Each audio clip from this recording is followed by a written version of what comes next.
Friends, bison, country folk,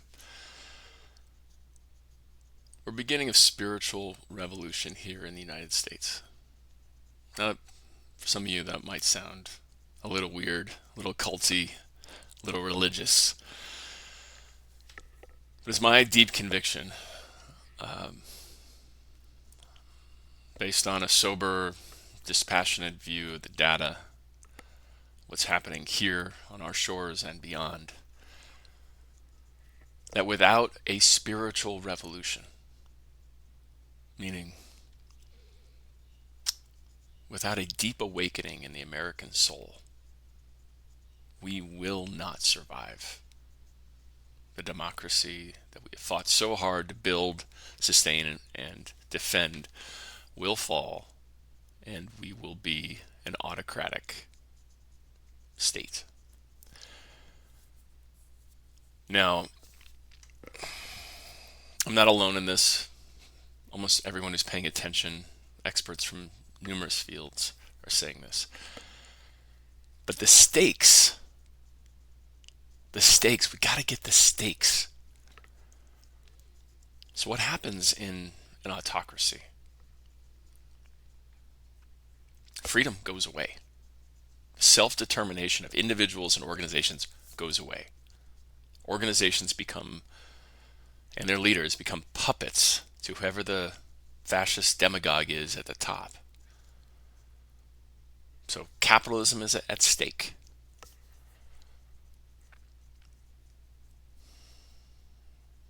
It becomes very much like 1984. And it already is, obviously. If you're paying attention, it's already becoming that way. But that human cost and the ecological cost are also at stake here. So in a place where freedom goes away, you know who suffers the most? Those with the least amount of power and privilege and physical strength. So I'm lucky.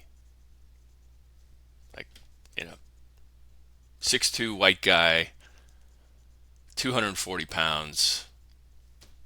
I can bench 300. I do yoga. I'll probably be okay.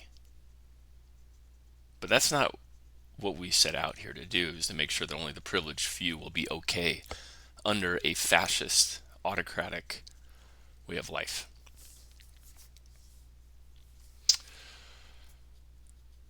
Black folks, people who aren't fully abled, women. It's going to be a lot more rapes. It's not going to be safe to be outside if you're female. The streets will not be safe. There'll be a few that are patrolled by police checking papers, but that's what happens. We've seen it happen throughout Asia. We've seen it happen throughout Latin America. And these heavily armed, in many cases nuclear countries, are coming towards us in this pretty prolific way. They're sabotaging our companies. They're doing espionage. They're manipulating civil discourse through bots and algorithms and fake news and outrage porn. This is fucking happening right now. Right now, this is happening. So, what I'm going to explore with you today is FDR's For Freedom speech. And this is intended in the spirit of a sermon, which means this is for you personally to play with, roll over in the tongue of your heart. What does this mean to me? Now, you didn't elect me. I wasn't appointed by the Pope of the civic religion of the United States. I'm just a layperson. And this might be, it will be considered hubris. Um, I don't care. What else am I going to do? Um, so, just to set some more context before we dive in, and this is really an invitation for you to be thinking about what does democracy and the principles of this nation, the purpose of this nation, e pluribus unum, all um, from many one, which the deeper meaning is unum fiat ex pluribus, means I love another more than myself. That's our purpose. That's part of it. All created equal, not just white men, all of us. And life, liberty, and the pursuit of happiness for all. Like, we stand for this stuff for us, and as we'll explore today, this is our stand and our spiritual task for humanity, and we're losing. So we need to get reconnected to these ideals, and FDR does a great job of bringing this forward. Now, in this period of time, 1941, Hitler's on the march.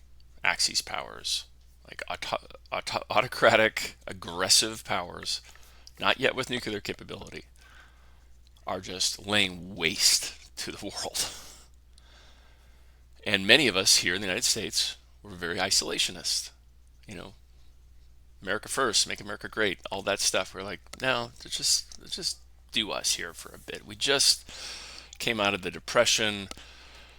Um, FDR's New Deal policies put us back to work. Let's chill for a bit. And the parallels are striking. I mean, incredibly striking. We've had, since FDR gave this speech, since we defeated the Axis powers, an unprecedented boom in freedom, prosperity, and equality. Now, it hasn't been equally distributed, but that period from 45 to 75, give or take, folks did pretty well. Um, and of course, there's massive retrenchment, let's just call it what it is, a white supremacist reaction to civil rights, where white folks like me decided to pull that back, pull that collective support for individual and collective flourishing back, because it might benefit some black folks. So in a sense, we had 30 good years, and then we decided to attack our own democracy. Now, this happened in many stages, and folks debate where it started. Um, Nixon and Atwater, Reagan, um, Clinton, but essentially we've been attacking our own democracy and our ability to govern a democracy. And now we're at a point where if something new doesn't rise up within us right now, if we don't get that every action we take has a democratic impact, it either creates greater mutual understanding, unity, equality, life, liberty, and the pursuit of happiness, or lesser. And so the spirit of this sermon is for you to connect with, how am I an advocate and standard bearer for the great promise of this nation, and our promise and pledge that everyone else in the world is free, protected, no matter who they are, color their skin is, how they make love, how they pee. Like, because many of us, myself included, take actions every day that have anti-democratic impacts. So that's my invitation to you. Marinate on how powerful is the promise of democracy in your heart. That's the first meditation. The second is, okay, how do I live this? How do I stand for this? Is it more activism? Is it planting a victory garden? Is it taking a stand for my neighborhood, my block, my community? Because just like with World War II, it's going to take us all. Every single person has to get behind the deep spiritual purpose of the United States and who we are for the world, for the war effort. And I don't mean to make anybody bad or wrong. Those folks who are taking like 90% of their actions are anti-democratic. And again, I'm not going to point fingers, but I think if you're paying attention, you know who I'm talking about.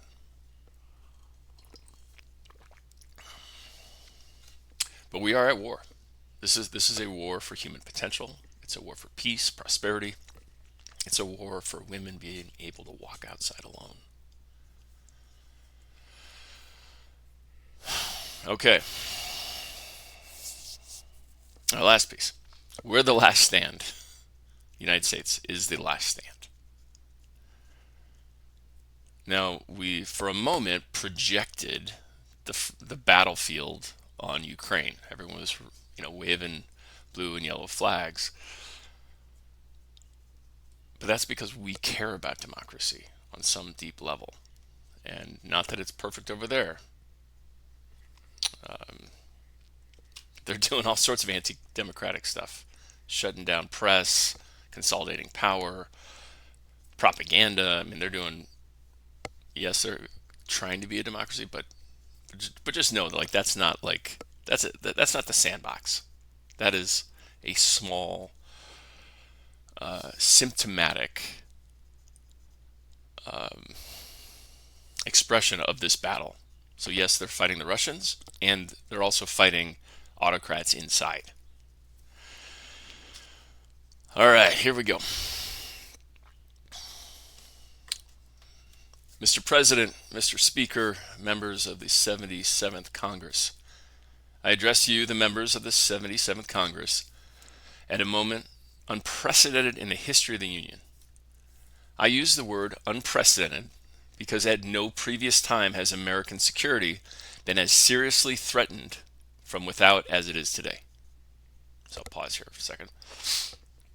And within, the majority of states have enacted restrictive voting bills or proposed. Steve Bannon has amassed an army to infiltrate local election polling places. Folks are, I think it was either Texas or Florida, maybe both, but they've enacted goon squads, like law enforcement folks, to infiltrate places of voting, to pull out people who are suspected of not being registered voters. So this is also unprecedented.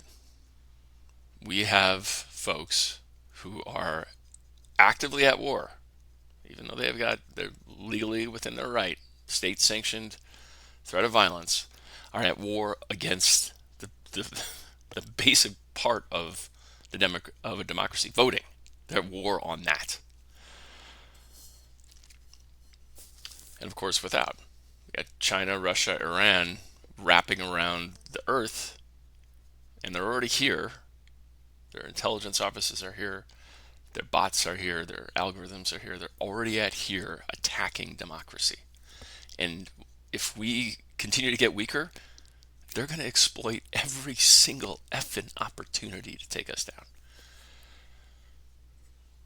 Now, I'm not saying they don't have some good reasons. We have not always been a great neighbor. And we should name that we've intervened in the democratic process in other nations, in like 80 nations. That's like the vast majority of nations. So we're not completely innocent in this.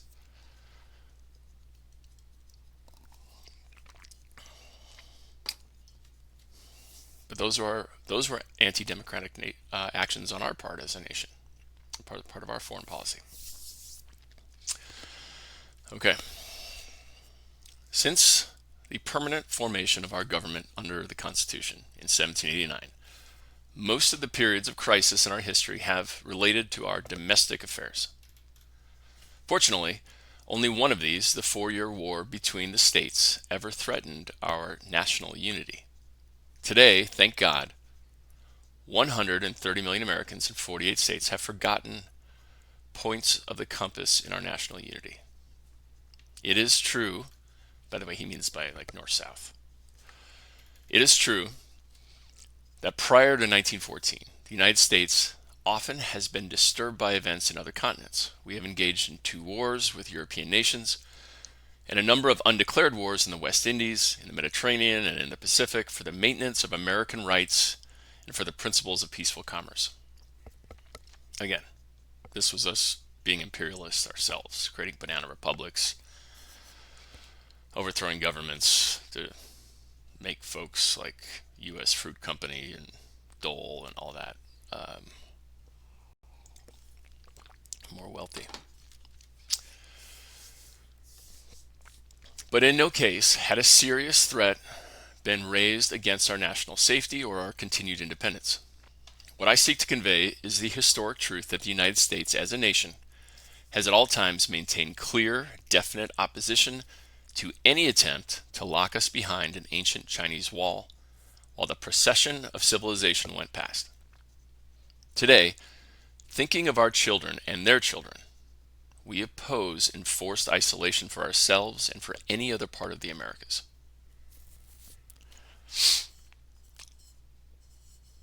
So at the time, the United States pretty much ran the show up and down the Americas. And they had initially forcefully done it and then decided to pull back and just be a good neighbor instead of the walk softly, carry a big stick and just whip these folks into giving us their cheap labor and resources to actually get out of the way, which we didn't really do either. We left bases, advisors, all that stuff down there. That determination of ours, extending over all these years, was proved, for example, during the quarter century of wars following the French Revolution. When the Napoleonic struggles did threaten the interests of the United States because of the French foothold in the West Indies and in Louisiana, and while we engaged in the War of 1812 to vindicate our right to peaceful trade, it is nevertheless clear that neither France nor Great Britain nor any other nation was aiming at domination of the whole world. In like fashion, from 1815 to 1914, 99 years, no single war in Europe or in Asia constituted a real threat against our future or against the future of any other American nation. Except in the Maximilian interlude in Mexico, no foreign power sought to establish itself in this hemisphere. And the stretch of the British fleet in the Atlantic has been a friendly strength. It is still a friendly strength. Even when the World War broke out in 1914, it seemed to contain only small threat of danger to our own American future. But as time went on, the American people began to visualize that downfall of democratic nations, or what that downfall of democratic nations might mean to our own democracy. Yes and no. There was an intense propaganda campaign launched by the government to get Americans or people in the United States to support World War I. It was led by Edwin Bernays, who was one of the few people who had access to his uncle, Sigmund Freud's ideas of how to manipulate the subconscious. Fascinating period of history. Not very well known, but yeah, look up Edwin Bernays. Check out, I believe it's The Century of the Self, 2004-ish BBC series. Talks about how individualism took over the United States.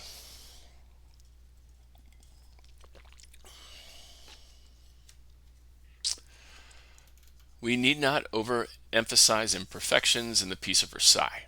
We need not harp on failure of the democracies to deal with the problems of world reconstruction. We should remember that the peace of 1919 was far less unjust than the kind of pacification which began even before Munich and which is being carried on under the new order of tyranny that seeks to spread over every continent today. The American people have unalterably set their faces against that tyranny. Every realist knows that the democratic way of life is at this moment being directly assailed in every part of the world, assailed by either arms or by secret spreading of poisonous propaganda by those who seek to destroy unity and promote discords in nations that are still at peace. So that could have been written today, right? There is a war going on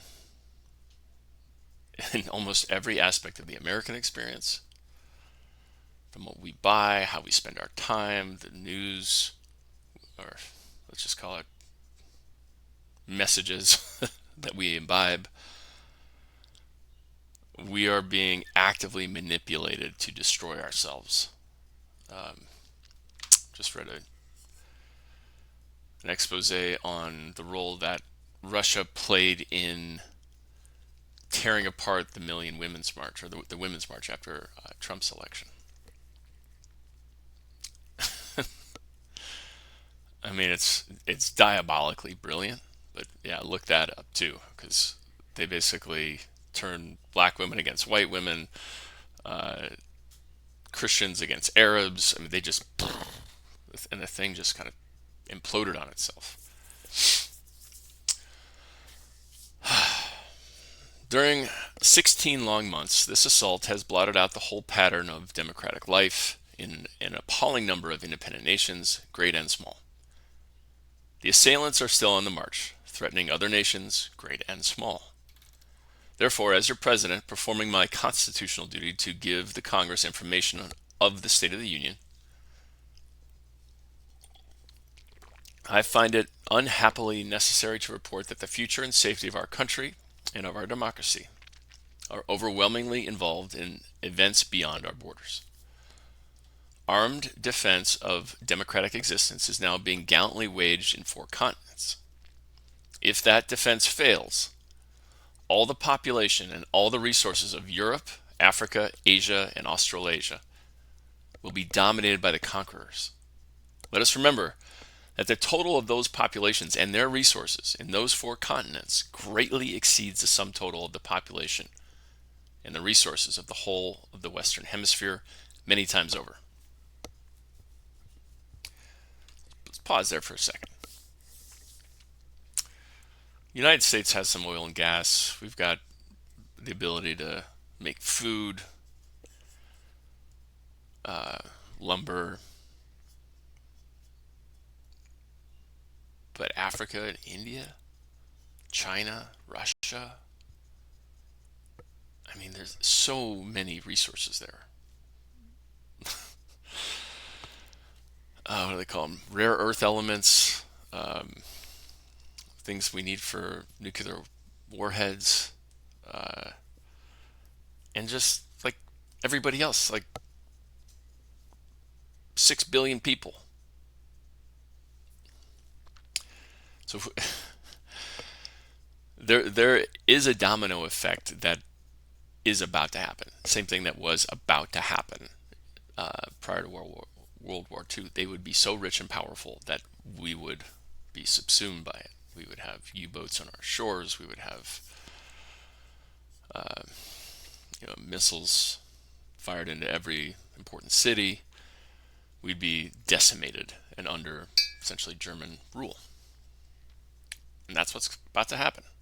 I don't think it'll be Putin, but it'll be someone like him, or a cabal of fascist autocrats.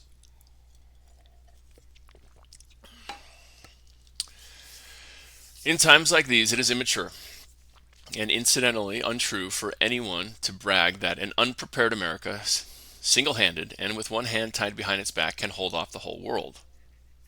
No realistic American can expect from a dictator's peace international generosity, or return of true independence, or world disarmament, or freedom of expression or freedom of religion or even good business. I love that he hits business because we don't have capitalism without democracy. I mean, it might look like something like in China. Basically, like I said, you're a puppet. You're a puppet to the state. What you can do is extremely limited. And so, business being the most powerful sector in the United States right now, if it wishes to continue in any semblance of its current form, we have to stop anti-democratic actions domestically and foreign, and abroad, I should say. Such a peace would bring no security for us or for our neighbors. Quote, those who would give up essential liberty to purchase a little temporary safety deserve neither liberty nor safety. End quote. I would say that they also will surrender liberty or safety. And that's basically what we're doing right now. Rich folks are building bomb shelters, gated communities. Some folks are just leaving, going to Europe, Costa Rica, some place where they can just be rich and protected for some amount of time. But fascists will get them too. As a nation, we may take pride in the fact that we are soft-hearted, but we cannot afford to be soft-headed. We must always be wary of those who, without sounding brass and a tinkling cymbal, preach the ism of appeasement. We must especially be aware of that small group of selfish men who would clip the wings of the American eagle in order to feather their own nests. I have recently pointed out how quickly the tempo of modern warfare could bring into our very midst the physical attack which we must eventually expect if the dictator nations win this war. There is much loose talk of our immunity from immediate and direct invasion from across the seas. Obviously, as long as the British Navy retains its power, no such danger exists. Even if there were no British Navy, it is not probable that any enemy would be stupid enough to attack us by landing troops in the United States from across thousands of miles of ocean until it had acquired strategic bases from which to operate.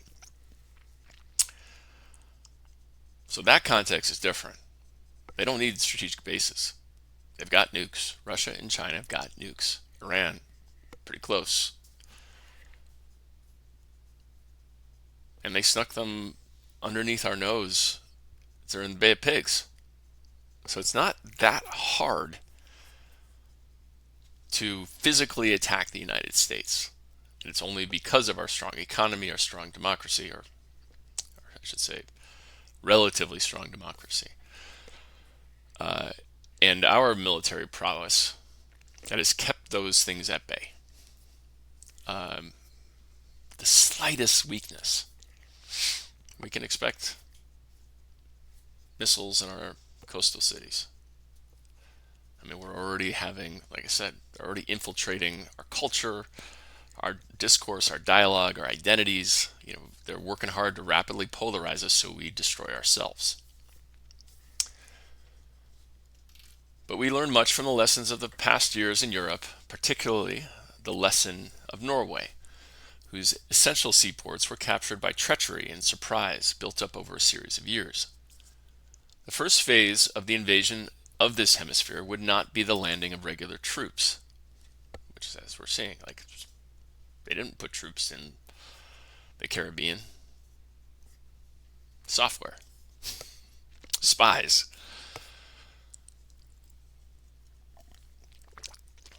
The necessary strategic points would be occupied by secret agents and their dupes, and great numbers of them are already here and in Latin America. As long as the aggressor nations maintain the offensive, they, not we, will choose the time and place and method of their attack. This is why the future of all the American republics today is in serious danger. That is why this annual message to the Congress is unique in our history. This is why every member of the executive branch of government and every member of Congress faces great responsibility and great accountability. The need of the moment is that our actions and our policies should be devoted primarily, almost exclusively, to meeting this foreign, I would say domestic as well, peril. For all our domestic problems are now part of the great emergency.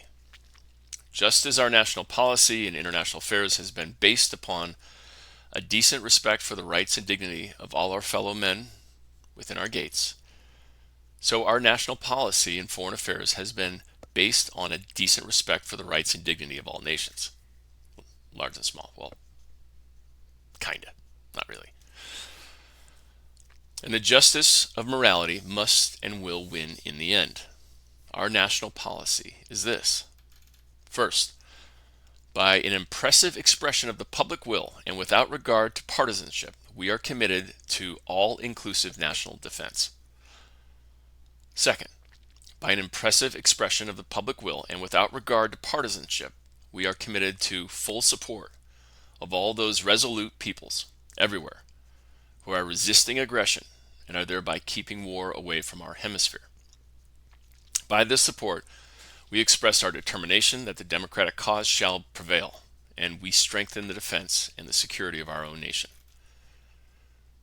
Third, by an impressive expression of the public will and without regard to partisanship, we are committed to the proposition that the principles of morality and considerations for our own security will never permit us to acquiesce in a peace dictated by aggressors and sponsored by appeasers. We know that enduring peace cannot be bought at the cost of other people's freedom. So, he said public will a bunch, 3 times. An impressive expression of the public will. We don't have that. So that's what I mean by a spiritual revolution. Like, we have to get it in our hearts, our souls, have it land in our bones that democracy is important. Without it, it's just the same power games. Not that we were doing it well. But if we don't fight for this, it will die. That means in how we live our lives, the conversations we have, how we spend our time, who we vote for.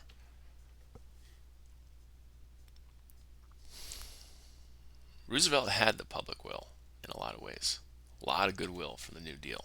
People were really happy.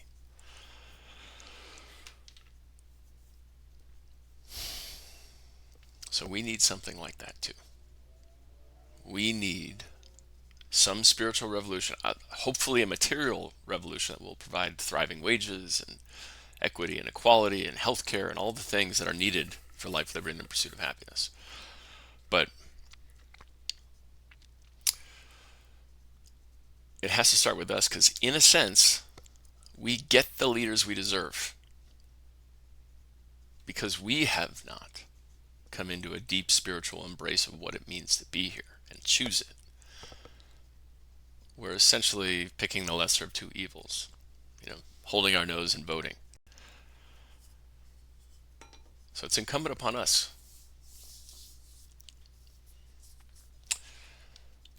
In the recent national election, there was no substantial difference between the two great parties in respect to that national policy. No issue was fought out on this line before the American electorate. Today it is abundantly evident that American citizens everywhere are demanding and supporting speedy and complete action in recognition of obvious danger. Now that's also very true, right? I think it's something like 90% of us realize polarization is a problem.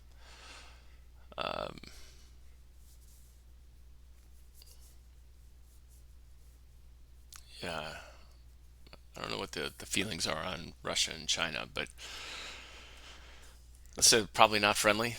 Um, Granted, there hasn't been a cohesive and explicit battle line to like ask people to support or not support, and that's what I'm inviting you into. Is like that war, beginning with your heart. Like, what are you for and what are you against? Are you for peace, prosperity, democracy, inclusion, equality, or are you trying to make Or, as he said, are you trying to trade a little bit of liberty for some safety? So we're not fighting for liberty for everybody. We're not going to have it ourselves. Martin Luther King gave much greater voice to this when he talked about the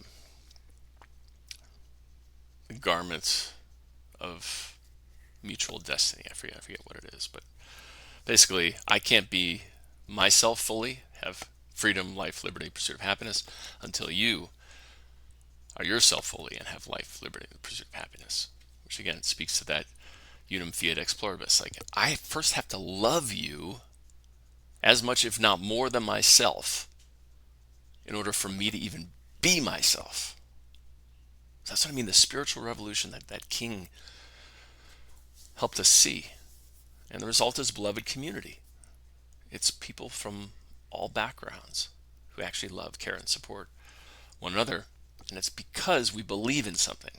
This nation consecrated on ideals, all created equal, e pluribus unum, life, liberty, and the pursuit of happiness.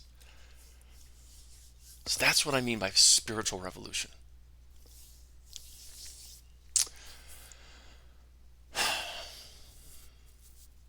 Therefore, the immediate need is a swift and driving increase in our armament production.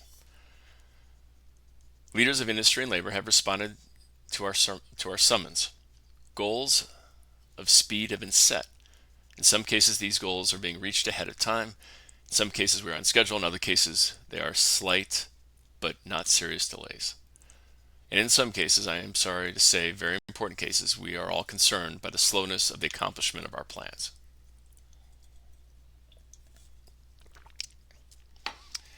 The Army and Navy, however, have made substantial progress during the past year. Actual experience is improving and speeding up our methods of production with every passing day. And today's best is not good enough for tomorrow.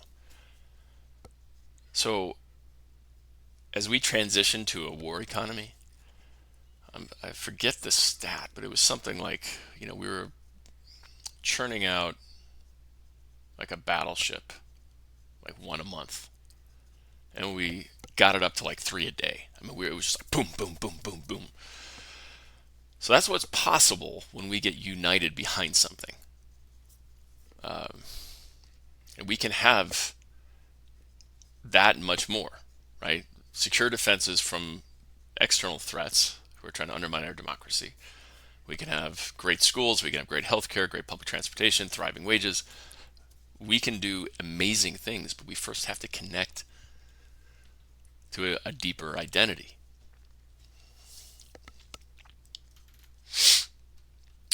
I'm not satisfied with the progress thus far made. The men in charge of the program represent the best in training and ability and in patriotism. They are not satisfied with the progress thus far made. None of us will be satisfied until the job is done. No matter whether the original goal was set too high or too low, our objective is quicker and better results. To give you 2 illustrations. We are behind schedule in turning out finished airplanes. We are working day and night to solve the innumerable problems to catch up. We are ahead of schedule in building warships, but we are working to get even further ahead of that schedule. To change a whole nation from a basis of peacetime production of implements of peace to a basis of wartime production of implements of war is no small task.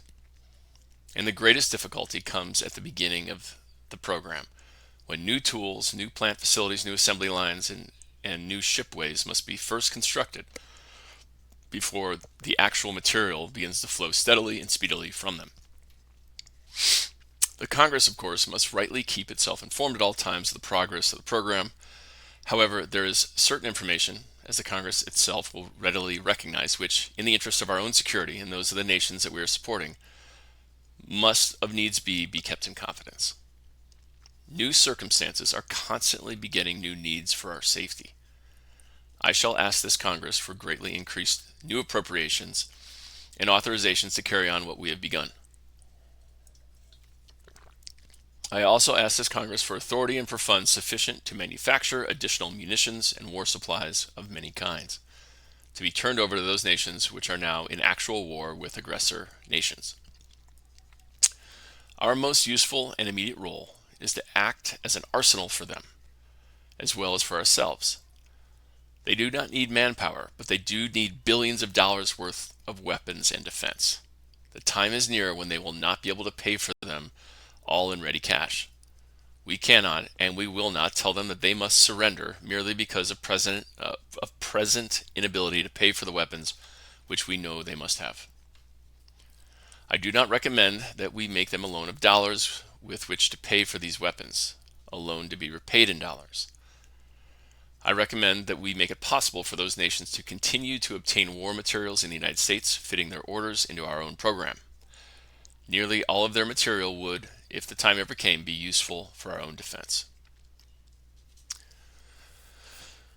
Taking counsel of expert military and naval authorities, considering what is best for our own security, we are free to decide how much should be kept here and how much should be sent abroad to our friends, who by their determined and heroic resistance are giving us time in which to make ready our own defense. For what we send abroad, we shall be repaid within a reasonable time following the close of hostilities, in similar materials, or at our option in other goods of many kinds, which they can produce and which we need. Let us say to the democracies, we Americans are vitally concerned in your defense of freedom. We are putting forth our energies, our resources, and our organizing power to give you the strength to regain and maintain a free world. We shall send you, in ever-increasing numbers, ships, planes, tanks, guns. This is our purpose and our pledge. In fulfillment of this purpose, we will not be intimidated by the threats of dictators that they will regard as a breach of international law or as an act of war, our aid to the democracies which dare to resist their aggression. Such aid is not an act of war, even if a dictator should unilaterally proclaim it so to be.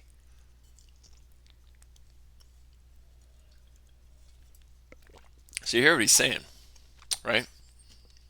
He's saying, we care about democracy here and abroad. We will give you everything you need to protect it. And he's also saying, or will be made clear in the next year or two after this speech, it's going to take every American. War bonds, victory gardens. So we came together around this sacred purpose. We sent our boys off to war. And everyone else who stayed behind was also at war. Not just war against Hitler and Mussolini, Stalin, but war for democracy. We've done this before. Mobilize an entire political economy to protect these ideas at home and abroad. And that's what's needed.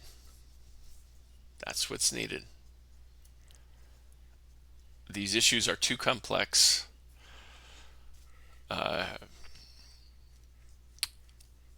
Piecemeal point solutions are not enough. We need a spiritual awakening so that every human being in the United States and other countries that are also fighting for democracy get really what this war is. This is a war for democracy, and we're losing.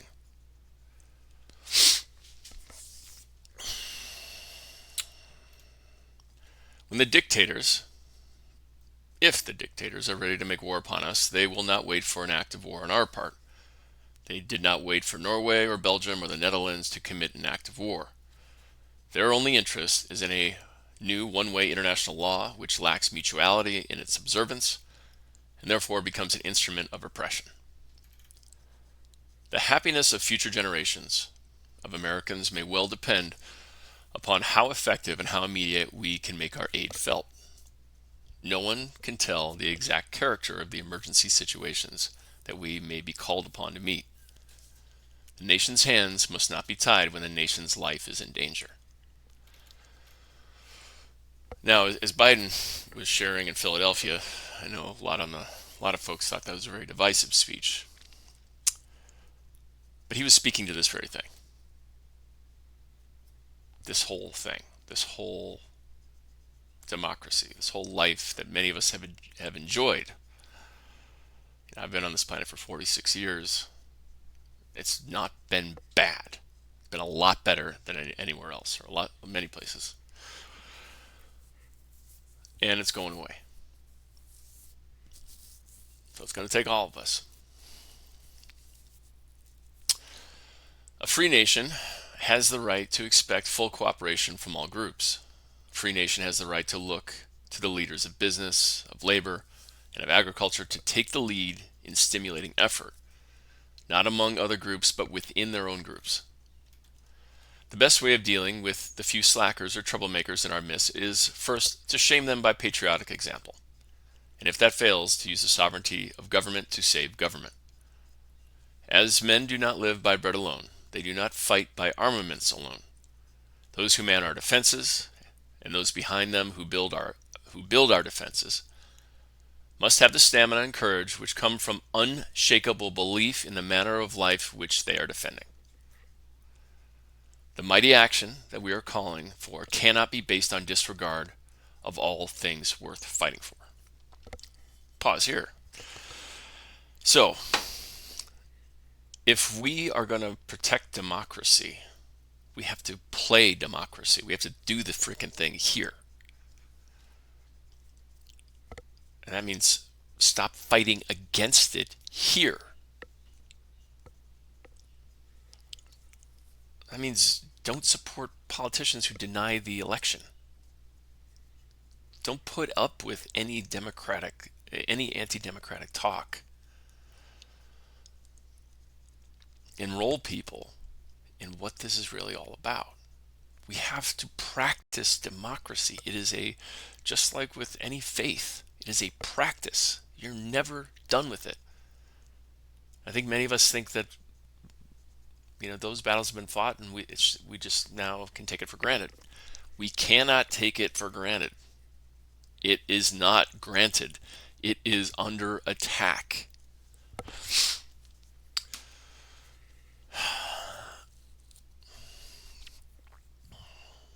So it is part of our defense. Practicing democracy in thought, word, deed is part of our defense against Russia, part of our defense against China, part of our defense against Iran.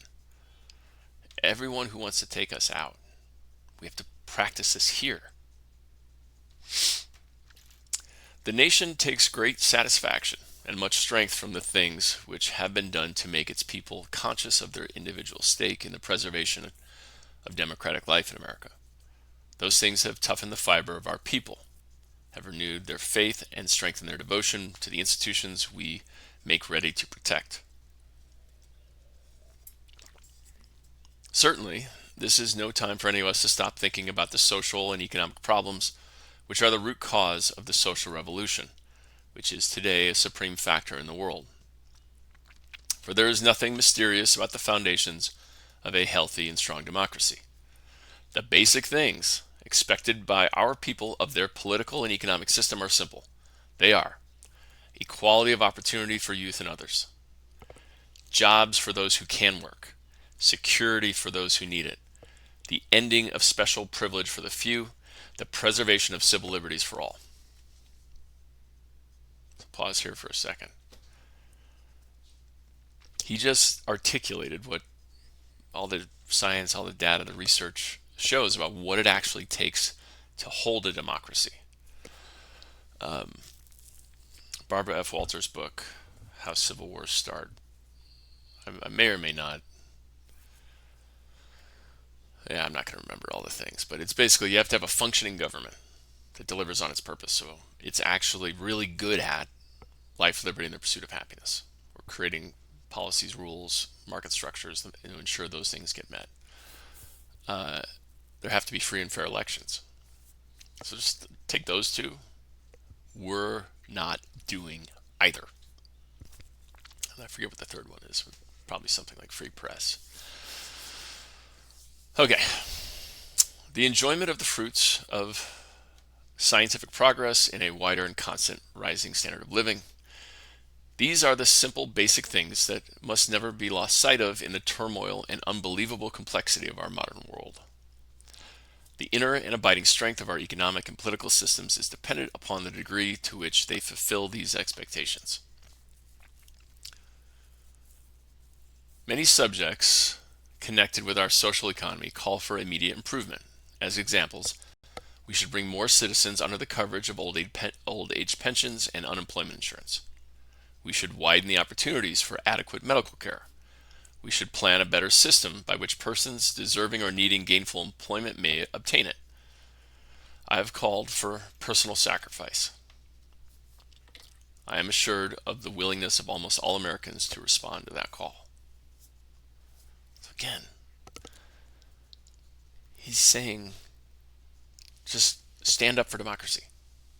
That means people need to be educated, healthy, have thriving wage jobs, and a safety net if they fall in hard times. That's it. We do those things, we have democracy. And he's calling all Americans, and of course Congress, to say, yes, I'm standing for this. I'm willing to do whatever. I'll turn the wrench, plow the field, make the munitions, give care to the infirm. But we're in this together. Personal sacrifice for the greater good. As part of the sacrifice, or a part of the sacrifice means the payment of more money in taxes. In my budget message, I shall recommend that a greater portion of this great defense program be paid for from taxation than we are paying today. No person should try or be allowed to get rich out of this program, and the principle of tax payments, in accordance with ability to pay, should be constantly before our eyes to guide our legislation. So he's basically saying we've got a big task, democracy is at stake, and each of us is going to have to pay some more taxes. It's been a third rail. And I would assert that without that spiritual revolution, without finding that personal connection to what this thing is about, for ourselves and for all of humanity, that's why people don't want to pay taxes, because they're not connected to that bigger thing. There are countries in Europe, I believe it's Denmark, where they survey folks, say, would you pay more money next year? These places with like 70% marginal tax rate. And they overwhelmingly say yes. It's like, yeah, you guys are doing a great job. Keep up the good work. I'll pay more money to get more.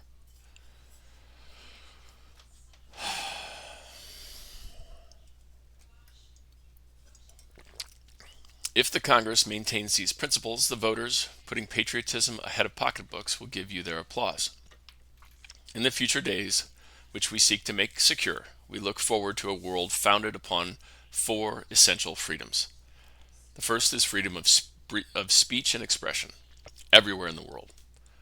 The second is freedom of every person to worship God in his or her own way, everywhere in the world.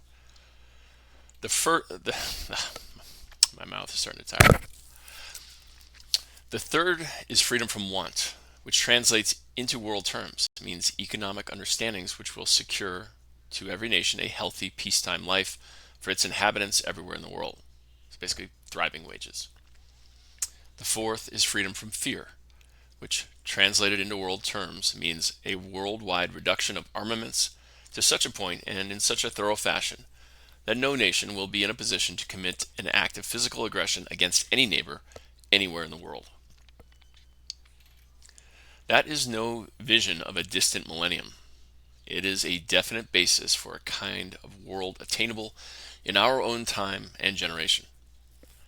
That kind of world is the very antithesis of the so-called new order of tyranny which the dictators seek to create with the crash of a bomb. To that new order we oppose the greater conception, the moral order. A good society is able to face schemes of world domination and foreign revolutions alike without fear. Since the beginning of our American history, we have been engaged in change, in perpetual peaceful revolution. A revolution which goes on steadily, quietly adjusting itself to changing conditions, without the concentration camp or the quicklime in the ditch. The world order which we seek is the cooperation of free countries, working together in a friendly, civilized society.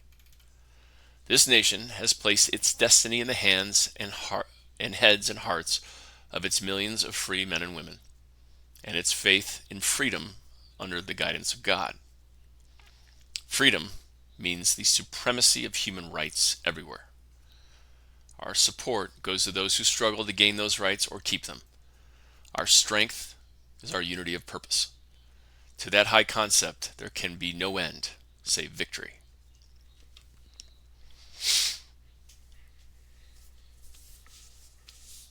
So how does this land for you? Do you choose democracy? Are you willing to have life, liberty, and the pursuit of happiness tattooed upon your heart? Have your breath be one of unum fiat ex pluribus. To stand for the dignity and equality of all people. To vote with your pocketbook. And really the invitation is, what are the democratic impacts of my job, my spending behavior, my investing behavior, my civic behavior? If I'm checked out or not political, you're basically saying I'm for whatever's going on. And just consider that no choice is a choice. Are your relationships democratic? Is there respect and dignity?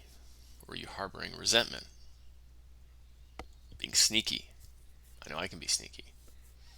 Luckily, my wife is super good at catching me on it. Are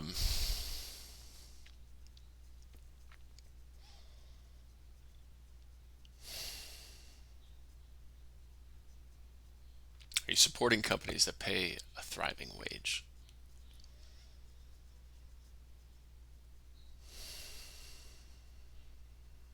Are you educating yourself in a manner that shows your love for democracy? And that means like looking at our sacred texts. So almost all of them are in this book, Documentary History of the United States. And I might also offer that to truly get these ideas, we have to get the prehistory of the United States. So that's apprising yourselves of books, audiobooks like Dawn of Everything by David Waingro, David Graeber, looking at Indigenous Peoples' History of the United States by Roxanne Dunbar Ortiz, looking at all the ways that we have failed to fulfill our purpose by looking at Howard Zinn's People's History of the United States, as well as Nicole Hannah-Jones's 1619 Project, A New Origin Story. So the reason why history is important is because this is a struggle inside of every human heart. Right? It's not all flag waving and fireworks. It's not all civil rights speeches and baseball games. But there's a bunch of nasty shit that we have done to each other since our beginning. So we have to feel that heartbreak in order to truly get the power of the ideas here. Because we came over here from Europe deeply traumatized, or at least a lot of the white folks here came over from Europe deeply traumatized, oppressed by people like Putin and, oh God, what's his name from China? I'm a bad person. I shouldn't. President Xi? We are refugees of these knuckleheads. And because we didn't have the tools, our default mode was to recreate that nonsense here. So we committed genocide on native peoples. We enslaved, tortured, trafficked, raped African peoples. And even within white folks. Take folks like Carnegie, Rockefeller.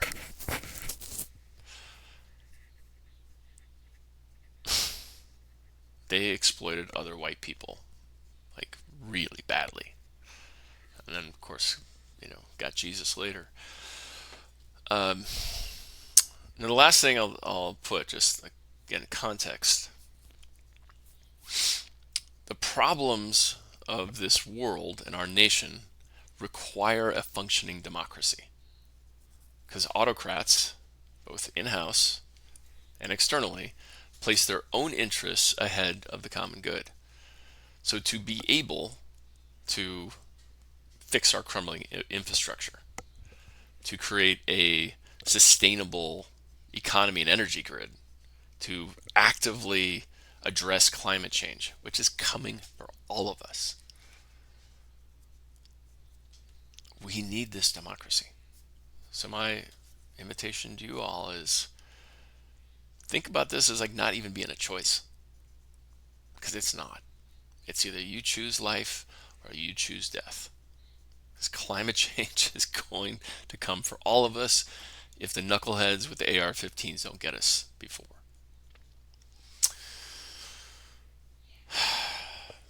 Thank you for listening. Um, Curious to see how this lands for you. I reckon this might encourage the trolls and the white supremacists and everybody else to pile on, and probably some well-informed, good-hearted folks too. But we got to start somewhere. Not that it's all on me, but there are lots of cool things out there like Citizens University, all the partner organizations within the Listen First Coalition. But I want to hear how this is landing in your heart. Like, are you choosing this? And if so, why? And what's in the way?